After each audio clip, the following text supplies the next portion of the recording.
So I just want to let you know, I'm originally, this is why I have an accent. I'm originally from the French Caribbean. I'm from Guadeloupe.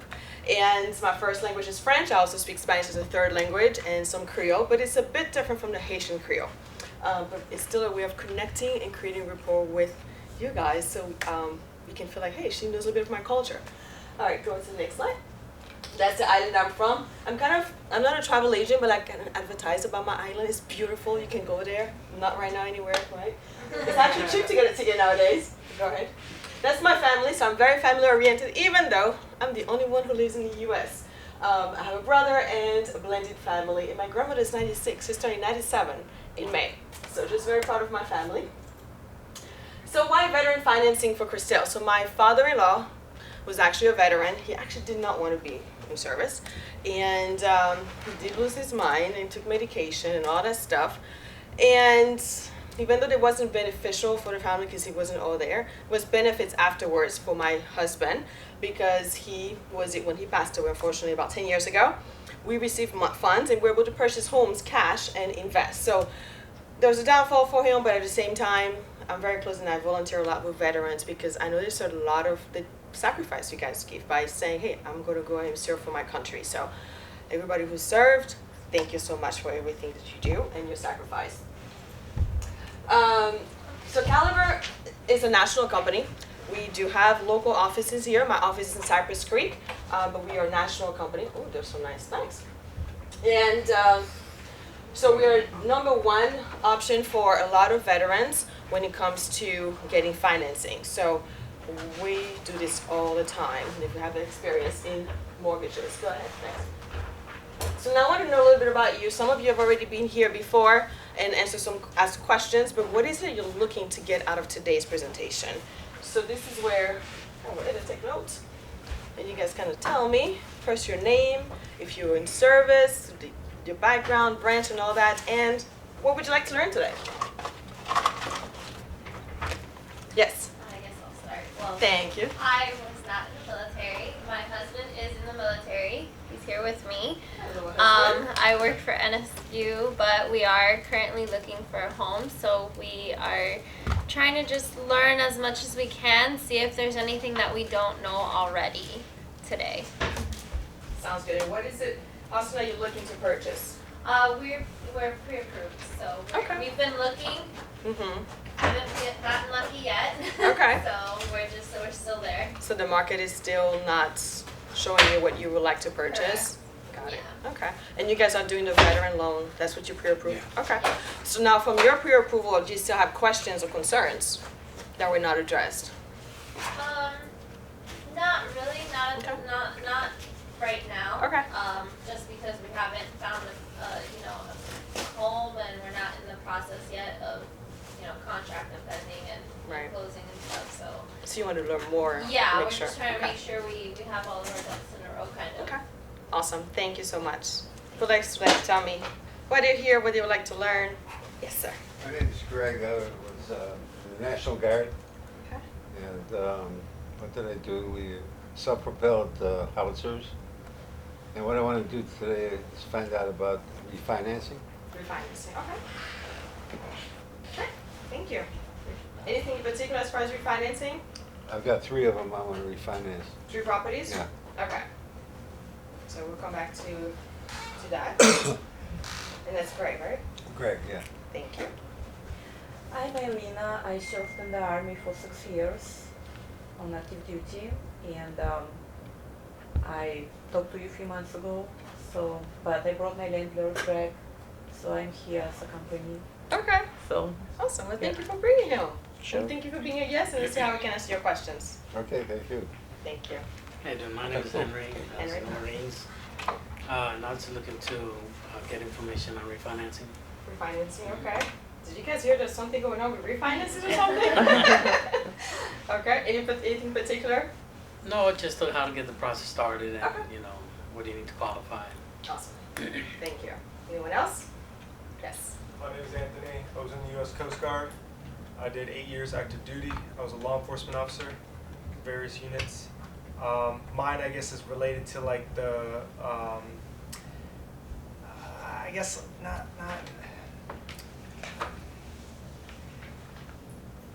when first purchasing, I would say, if you need work done on the properties, So renovation type yeah, financing? renovation type, how that would work with that. Okay, definitely that's part of my slides. Yeah. So we'll go over that, yes. Do you want to say something? Hi, my name is Felicia. I was in the Army for 10 years. I'm currently a reservist. I would like to learn about purchasing a home. Is there a timing about that though? No, it was no COVID-19. So you want to purchase a house and you want to know the steps? Is Yes, that right? Okay. This is going to be your first house? yes. Okay, awesome. And I know we have a camera crew here. Any questions on that side? No? Okay, well, thank you so much for featuring my best side. I'm just kidding. I do try to make it fun, okay? So humor me. If it's not funny, still laugh. Good, thank you. So, VA financing is 100% financing, okay? So you don't have to put a down payment. However, there are three things when you buy a house. The down payment, $0. Closing cost, which are the costs associated with getting a loan, and your escrow, which are the taxes and the insurance to be set up on an account, let's call it an escrow, so that when the funds are needed to be released, they're coming from that account. So you're not like, oh my gosh, now I have to go ahead and pay for those. And then, go back. So the seller can pay for the ones who are interested in buying 4% of your closing cost. Okay, so remember I said 0 down, but then you have closing costs. The seller can pay up to 4% of those closing costs. 4% of the sales price. Okay, and you can buy a single family, a condo, or new construction. And then the renovation financing we'll talk about in a moment. Go ahead, next again. Good. Thank you. So, don't really have to go over this because you guys already told me, all veterans and everything. So, really, you go through and make sure your eligibility. Somebody's reading it, so I won't change the slide. So you want to make sure your VA eligibility. I've had someone from this class before who has a property in Alabama and was trying to buy another property here in Florida. And you can't just go ahead and buy another veteran loan. It's not automatic. You have to have entitlements left in order to be able to buy another property. And very often, if you just purchase a house, there isn't much of entitlement available. But that is said on your eligibility. So just pull up your eligibility and you will know. We good? I got a question on that Sure. first one. Can I ask that? Yeah. Can you go back for me, please? When it is during the wartime, 181 days, continuous days in peacetime. I have this. I just picked that up from the guidelines, so. Maybe you want to read that paragraph and that paragraph. He's gonna return because of new information. Okay, which paragraph you want me to read? This one and this one, I think. Let's see. Okay. Oh, yeah.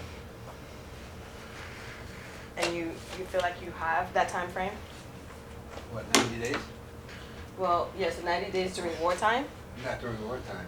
Okay. Or I was 181 days. in during the Vietnam period, and Uh-huh. I was in the National Guard. Okay. And about the only thing we got called up for was a trucker strike. You know, the rest of the time was all, 2 weeks in the summertime and monthly meetings. Mm-hmm. So 90 days is, you gotta have more than 90 days, I guess, huh?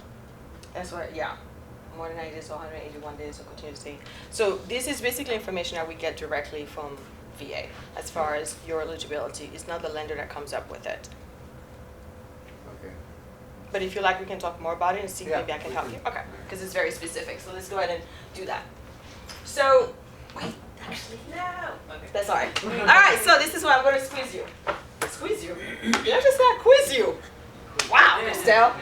All right, so you cannot answer those questions. It's basically Friday. Yeah, you cannot answer those questions. All right, what is a collateral? What would be the collateral? Like leverage something else. Asset, Hmm? an asset. Yes? What would be the asset on this situation? What are we talking The about? home. That's right. Highlighter. What is a capital? Money. Yes? I mean, you saw it from the pocket, right? So what kind of money? Whose money? Because right now we're qualifying VA's you. money? The VA's money?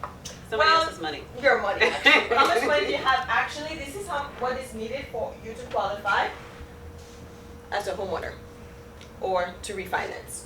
So we're gonna look at how much capital do you have, how much money you have available to make your purchase. The first one is the collateral. We're eventually gonna look at this property. If it needs renovation, we're gonna see how much renovation is needed. It's up to $25,000 in renovation cost. And so the collateral is making sure we have the property that is worth the price that they're selling it for. Capital, how much do you have if you actually need to have money to purchase on a refinance? You really don't really need money to refi. And capacity, so you can see a little salary sign and 1040 for the IRS. What would be a capacity for you? What would that mean for you? If I say I'm gonna have to check your capacity. Your Your job? income. Your job. or So we're business? looking for 2 years, or business for 2 years. So we're looking for employment for 2 years, or someone who's graduated from college. We can use that as a history, and then whatever the employment is. You can get a highlighter because you said job. And I have some movies. Okay, go ahead to the next one. So what would be the fourth one? Because I said 4 C's. Credit. Yes. What was the dice over there? Is that what gave it away? Yeah. Also, I'll throw that away. Throw that to you in a minute. Also, so credit score. Do you know what a credit score requirement is? Do you know what the range of scores are? So you have and this is all done by like the I forgot the full title of it. It's a long one. But basically, those numbers are taken three or now I think it's 4 different areas. Is it 3? The 3 bureaus you're referring to? Well, no, like there's 3 or 4 components that go in to make those numbers to why we have those numbers and why it goes up Very and down. technical on me. Yeah. Yeah, Yes. sorry, macroeconomics. So yes, all that, and it's giving us what? 3 credit scores. Yes, from 3 different bureaus. Yes. That use. What other bureaus? Equifax, Experian, and I always forget the third one. TransUnion. Got it, yes. All right, so how do I pick the credit score? Some people tell me average. To me, if I say average, that means I'll take my calculator and I'll average the numbers, but that's not correct. The lowest How do I one. come up with the score? I've heard a few different things, but I think the most is the different lenders use different things. Like Navy Federal really sticks with Experian, which I think a lot of them kind of do. So they will really look at that. I don't know if some people kind of take all 3 and kind of see what you really missed. If there's any red in your charts. Right. So So- as far as the score, so you're right. There are some lenders who will have 1 score. Most lenders will actually take all 3 and take the middle score, so the middle number of all 3 scores. Okay, but you said Navy Federal, they use Experian. So sometimes Yeah. they use, because some of the bureaus don't have a reporting of all the credits that's being utilized. So go ahead and go to the next slide for me, please. Thank you. So our minimum credit score, and every lender is different. Our minimum credit score is a 580 credit score.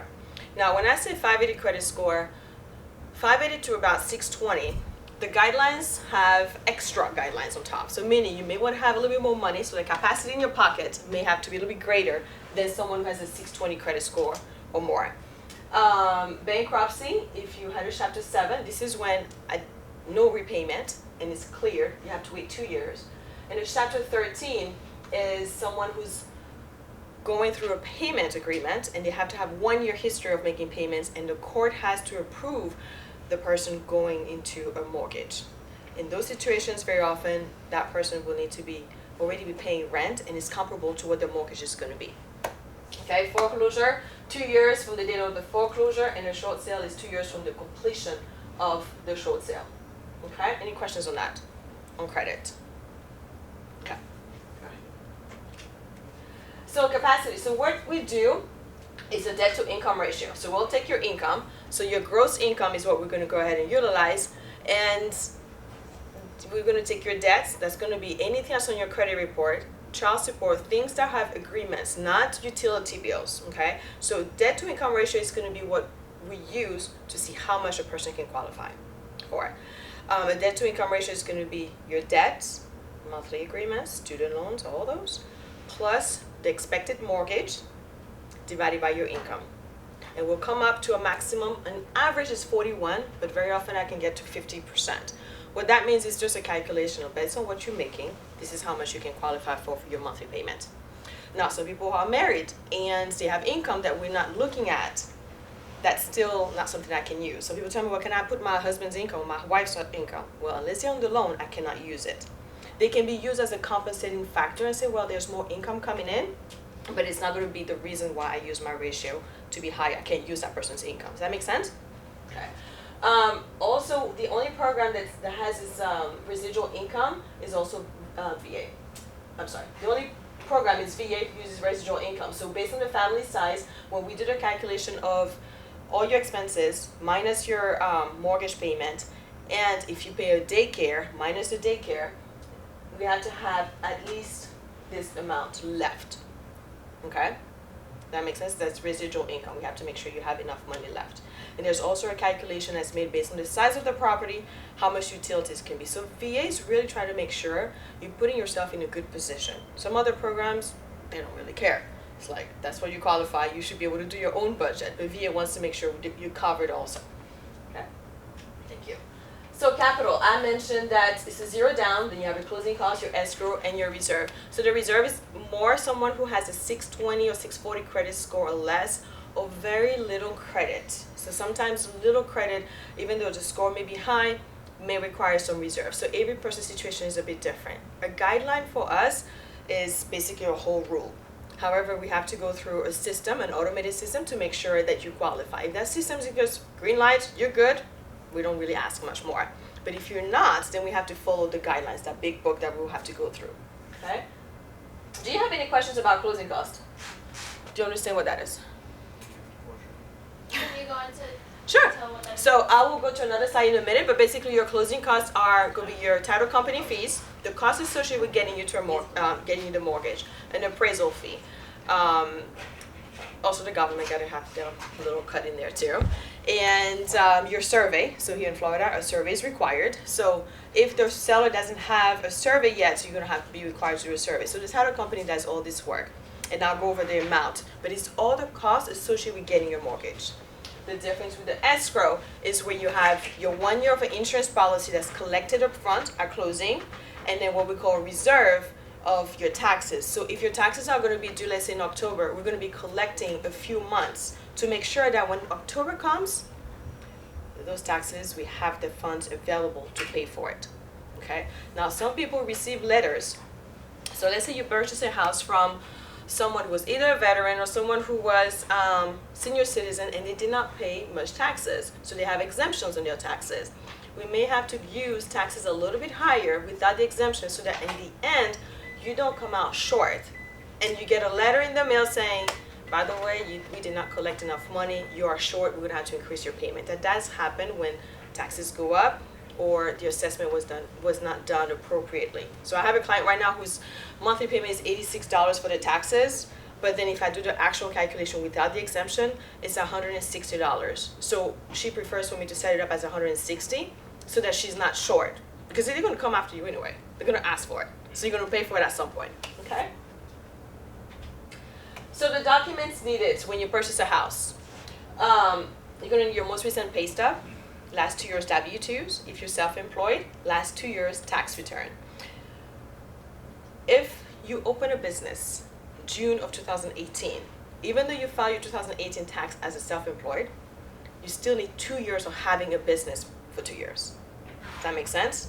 Because it will be June of 2020 that you have 2 years. So you can't close most likely until, there could be some exceptions, but it's very rare because we have to know that you had your business for 2 years. That's for self-employed.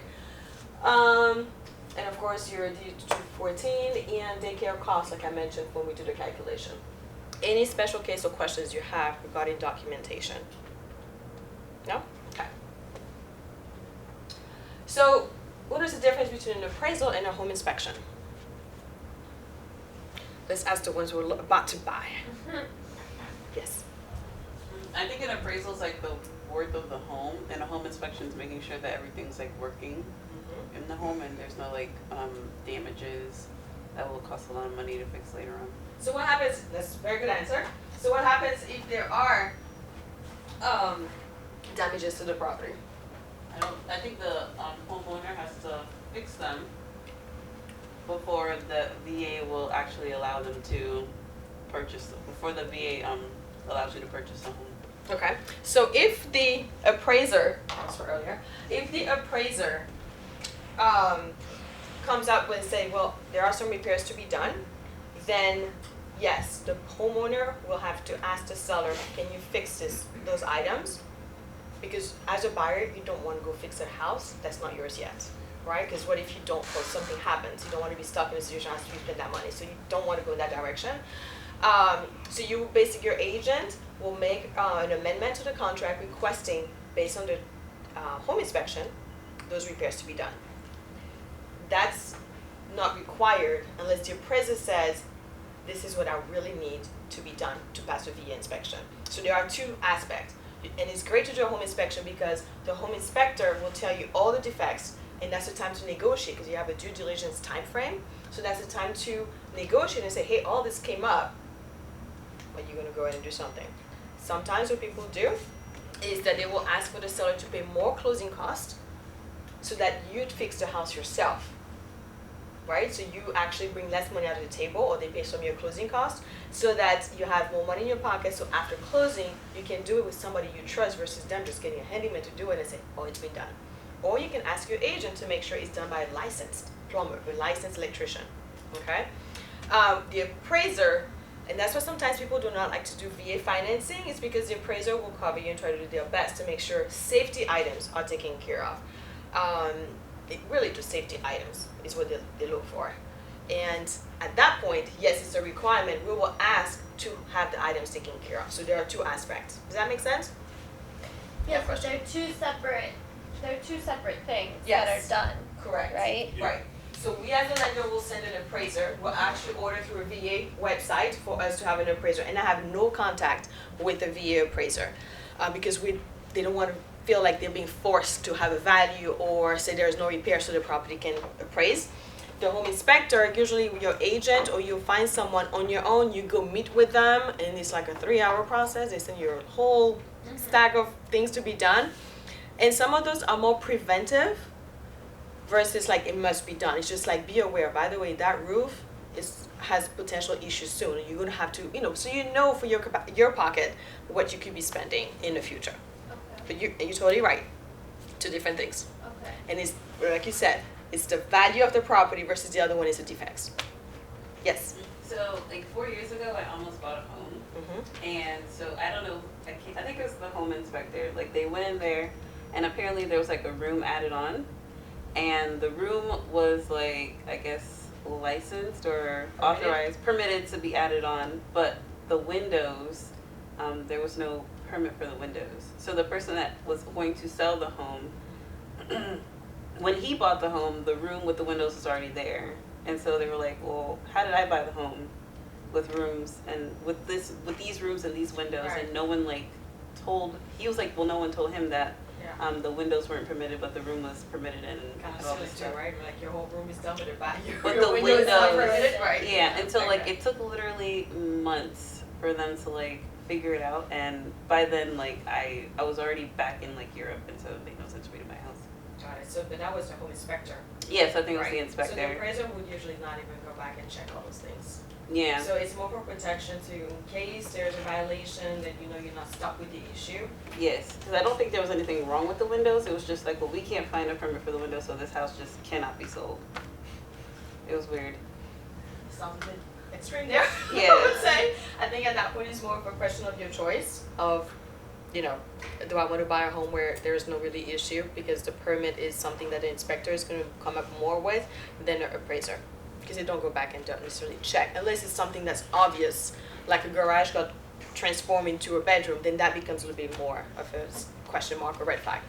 Yes? So one of the things that we've been dealing with is this appraisal situation and the home value situation. We've been finding homes in our price range, in our budget range, but then my realtor will say, well, the comps, and that's the term that they use, That's right.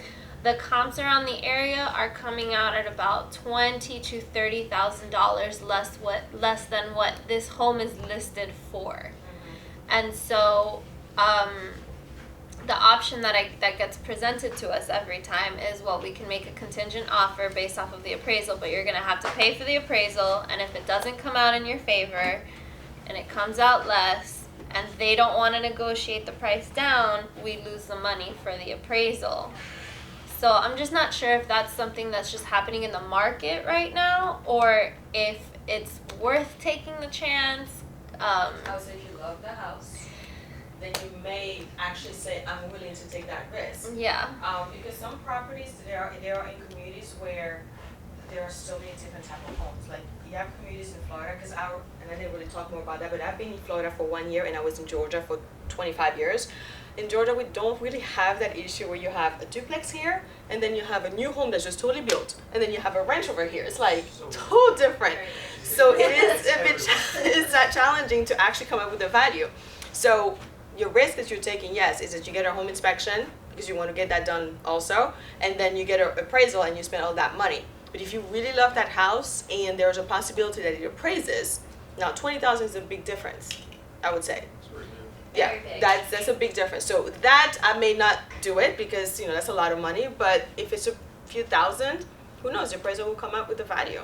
Just out of curiosity, have y'all seen the area too, where other houses look like? Like, is this thing like spectacular? Like, it's worth that 20, 30,000? Yeah, that's a No. lot. Delusional. Yeah. See, It just that seems might- But are they willing to negotiate? We Because have- that's the thing too. If your agent could say, "Hey, we come up with those values from the comps," we're willing. However, are you guys willing to actually go further down? So. Yeah, we had done a verbal offer Mhm. for maybe like 10,000 less than what it was listed for. They countered verbally to maybe 4,000 less than what it was listed for, and they claimed that because of all the updates that they've done, this is why it's worth this much. And I believe that it's worth this much, and we could go through it, but we weren't in love with that house enough to say, okay, let's see what comes of this. I think you'd be willing to spend that money if you're in love with that house. Yeah, we haven't found it yet. You have improvements that actually will warrant the actual price that's the value that you're asking for, or the price they're asking you for. So. Okay. Yeah, so it depends on the area, it depends on the market, it depends on the moment, and it's all also in your heart. Hey, this is really the house that I want, and take a risk to spend that money. Now, if the house doesn't appraise, you do have the option to pay the difference, okay? Because you really love it and you're going to stay in that house forever. That's like buying something that's not worth it. But what is the value of a home?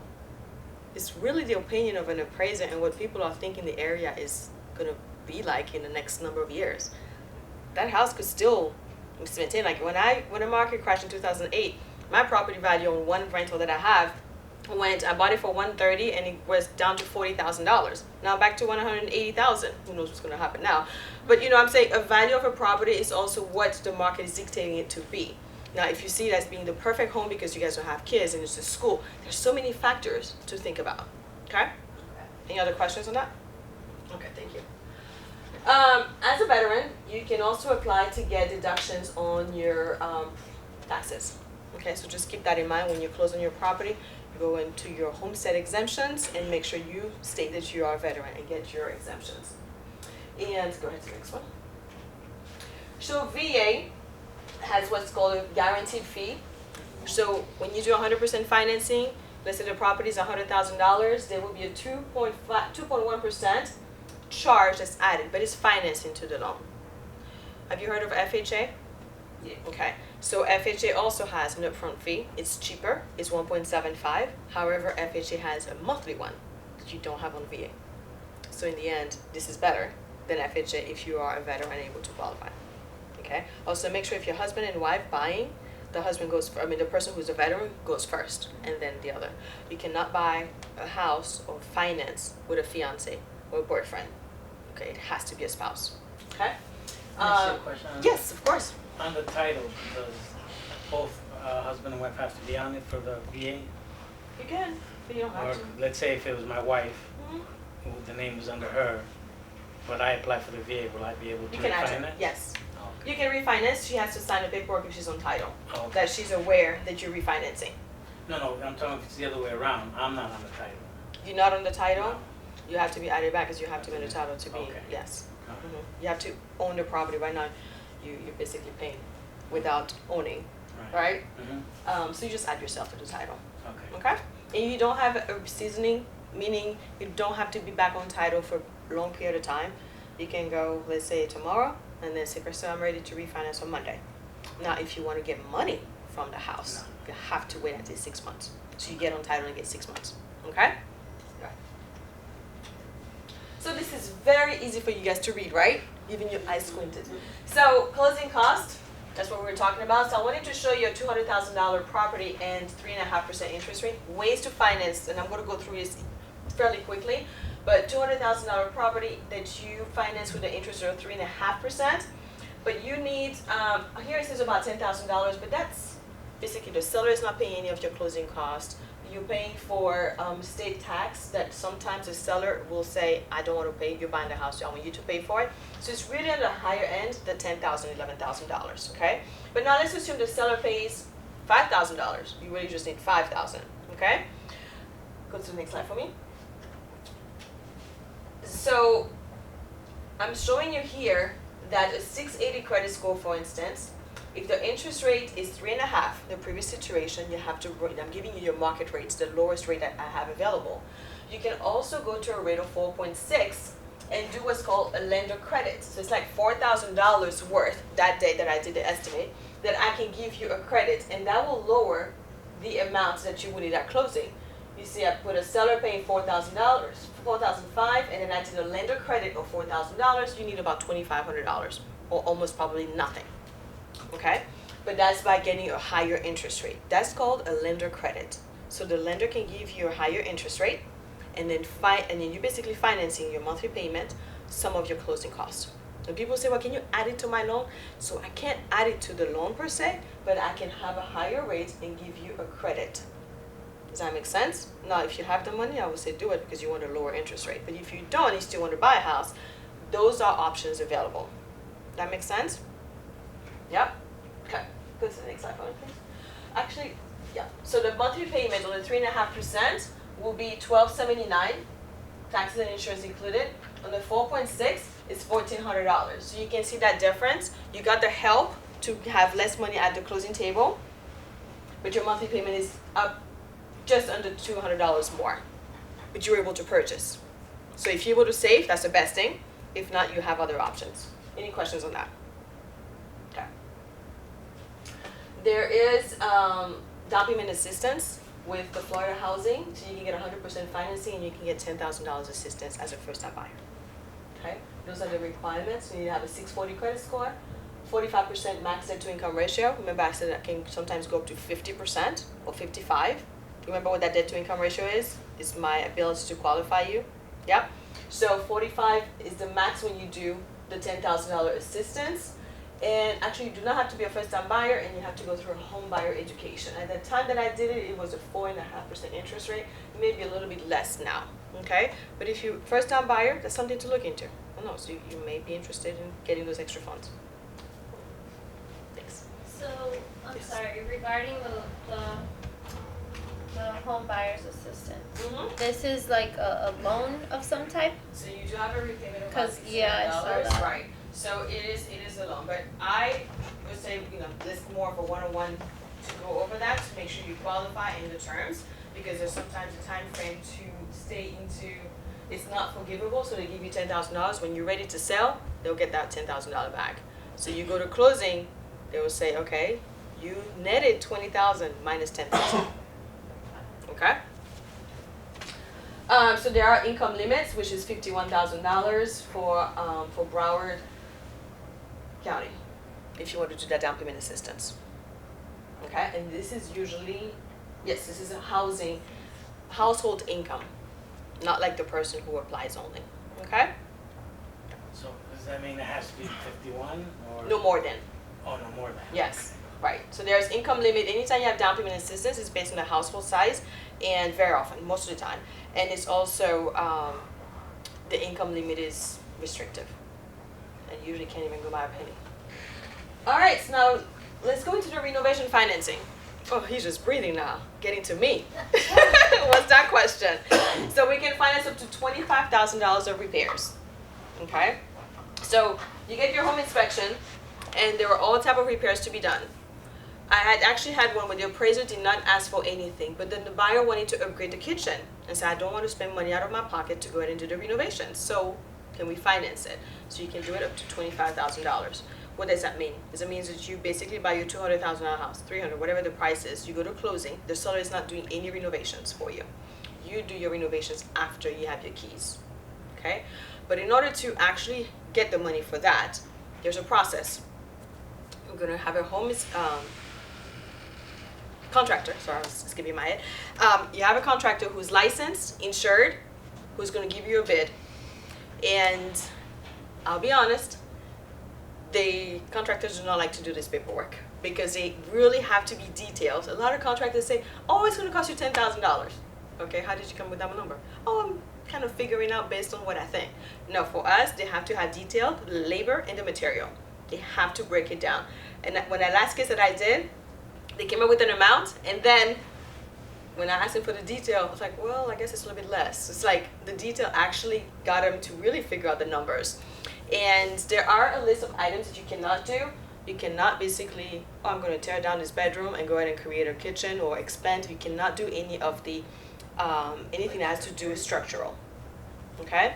But the basic bathroom upgrades and things like that can be done. Landscape, from what I remember, is not part of one of the repairs either. So your contractor has to be approved by VA and has to be approved by us, Caliber. They can ask for money up front, and we have to approve for that once they close, okay? But very often we prefer for them to start doing the work because we don't want them to run away with the money, okay? Once they say, okay, half of the work is done, we'll send the appraiser back out and say, are the repairs done? The ones that they said are paid, done. Then we'll send them a check payable to you and the contractor, okay? So that you can endorse it over, because you want to make sure you also say, because you are the eyes for us too, besides the appraiser, that the repairs are really done the way that we expect them to be done, okay? What else can I say about that? And then they'll continue, and then they'll get dispersed at the end. But before they get dispersed, to get their last check, we will make sure that the title company will make sure that there was no lien. Like they did not have a subcontractor who they did not pay, and now they put a mechanical, it's called a mechanical lien on the property, and now we have an issue. All this has to be clear before the last check is done. Okay? Any questions on renovation? Yeah. Yes. Is this something that Caliber does Yes. for the veterans, or is Yes. this mandated by VA loan? No, this is an option that you have. Okay. And not all lenders offer it. Caliber does. Okay. Is that Yes. backed on the mortgage? Yes, so basically you have one loan. So your $200,000 loan will add $25,000 to it. There are more numbers to it, okay? But just to be simple, so when you go to closing, your contract is still $200,000. Your financing is going to be that total cost of the repairs plus the purchase of the house, and that's what your monthly payments can be based on. And the rates on the last one that I did was very comparable to a regular loan. So if there are some stuff on there that you really want to have, if you're ready for a little bit of the headache because it's extra work, it's still worth it. Okay? Any other question? Nope. Okay. So ineligible repairs are not allowed. You cannot make the house efficient, like solar panels and those things. You have to do your own financing with them. You cannot do major rehab, so you cannot take a wall and say, I'm going to tear this down, a load bearings, which is like the structure of the house. You cannot do a new addition to the bedroom, like a bedroom, and structural damages and all those. So those cannot be done or part of the $25,000. Okay. So, before I say my thank yous, we have refinance questions. What are your specific questions on refinance? The process you said, right? Yeah. Okay, so in your situation, it sounds like you may have to go ahead and add yourself back to the title, and the other person will have to also sign the not the mortgage, but the title also at closing. Okay, is the person on the mortgage or no? Is it what? Is that person also, is this your wife you said? Yes, or so? my wife. Is she also on the mortgage? What happened, we had finance years ago, and for some reason they took my name off the title, and we didn't know. That's weird. It wasn't until after the fact and everything was in, it was like, wait a minute, I'm not on the title anymore. Huh. So now I'm gonna, Yeah, add yeah, yourself but back. originally we bought the house, it was both under our name. Okay, but she's on, both of you on the mortgage. Yes, we're both And on the mortgage. And now on the town, okay, great. So you basically refinance, and you can refinance in one person's name. Doing veteran, of course, if you're the veteran, you're gonna be the one has to be on the mortgage. And you can go up to 100% financing. This is just to lower your interest rate. There's costs associated, the same as a purchase, there's costs associated with doing a refinance. So the same closing costs you saw, they are gonna be tagged into your loan. But if you have enough equity, you're not necessarily coming out of pocket. The paperwork is the same. You're gonna need pay stub, W-2s, and banks. No, not necessarily bank statements, because if you have enough equity, you don't need money to bring to the closing. And we send an appraiser. It's really the same process, but instead of you looking out for the house, now you have it, and we get the appraiser to go out and just make sure the house is worth what we're trying to refinance it for. Okay. Any other question on that? No, I think that's it. So right now, unfortunately, with the coronavirus, it's the rates. You've heard about the market, but the rates have gone down. It did go back up. Some days I'm getting great improvement. Some days afternoon I'm getting a worsening, but it's still very good right now for people who are looking to refinance. If you have I would say right now, over a 4.5% interest rate, it may be worth having a conversation to refinance. Yeah, I'm at 6.5. You need to have a conversation to refinance. Yeah, definitely. And you may have whatever reason to have it, and now is a great time to do it. And you may shorten your terms. So something else. So let's say you've owned your house, you did a 30-year mortgage, and now you're ready to refinance, but you've already paid 5 years or maybe 10 years. Like, I don't want to be paid 15. So you've already paid so many years. So your principal has been reduced, which is good. And do you want to start over? Yeah, that's why I'm trying. But you can do another 15 and still lower your payment. Or you can do a 10. Very often though, the rate between a 10 and 15 is about the same. I would say go for 15 and pay extra towards your principal, so you're not tied up with a 10-year, okay? The other thing with a refinance is that you can cash out. You can take money from the equity of your house and start consolidating some debts, or, I don't know, you're marrying somebody, a child or something, and then you need the cash and you don't want to get a credit card. So you have access with the collateral, with the house, to take money and use it and invest in another property, right? So let's say I want to buy another house, an investment, so you can take money from that. So it's another option with refinance. Okay? You had some questions about refinance. Greg? Yes. Well, let me tell you, you got a 5%, 4.75, and a 4.25.